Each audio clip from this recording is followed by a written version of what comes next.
Welcome to our channel. ఈరోజు మన వీడియోలో ములక్కాడ జీడిపప్పు మసాలా కూరని ఎలా తయారు చేయాలో చూద్దాము.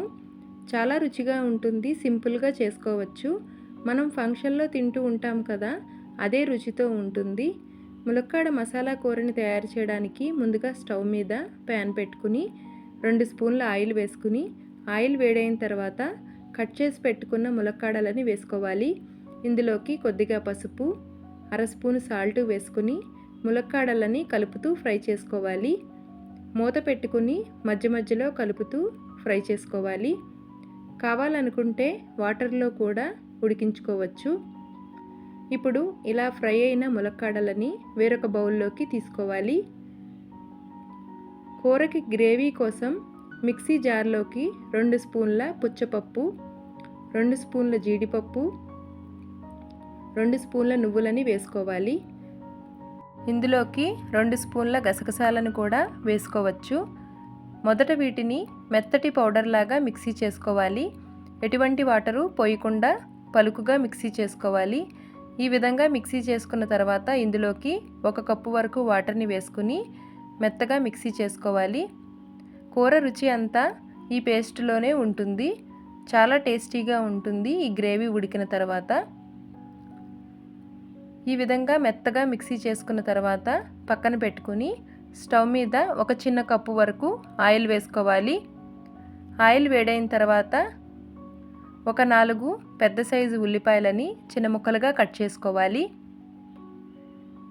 ఇందులోకి 2 పచ్చిమిర్చిని చిన్నగా కట్ చేసుకుని వేసుకోవాలి. 1/2 స్పూన్ పసుపు,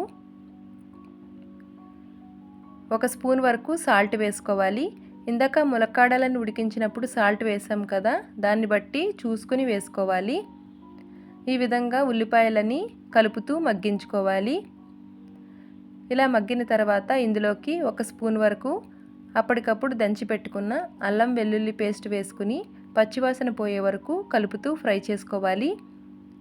ఈ విధంగా బాగా మగ్గిన తర్వాత ఇందులోకి 4 వరకు మీడియం సైజు టమాటాలని చిన్న ముక్కలుగా కట్ చేసుకుని తీసుకోవాలి.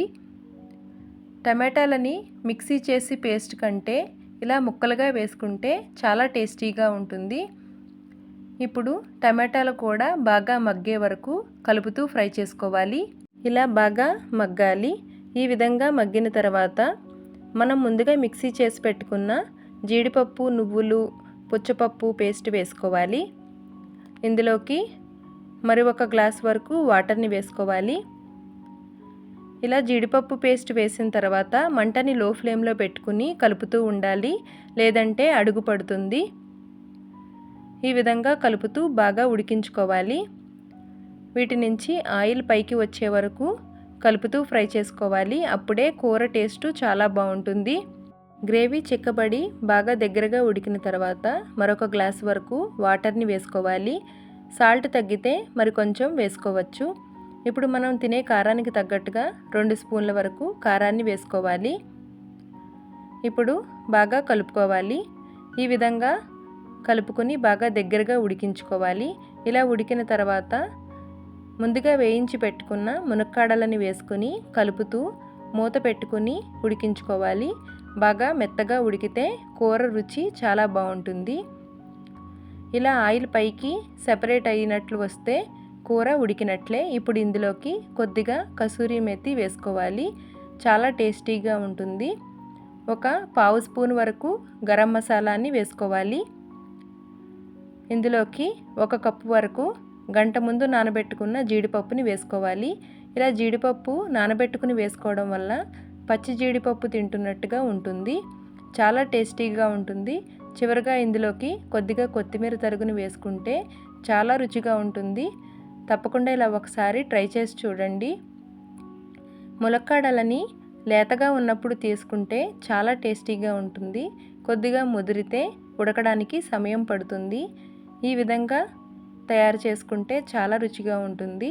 అన్నంలోకి, చపాతీలోకి, బిర్యానీలోకి, నాన్స్లోకి చాలా టేస్టీగా ఉంటుంది. తప్పకుండా ఇలా ఒకసారి ట్రై చేసి చూడండి.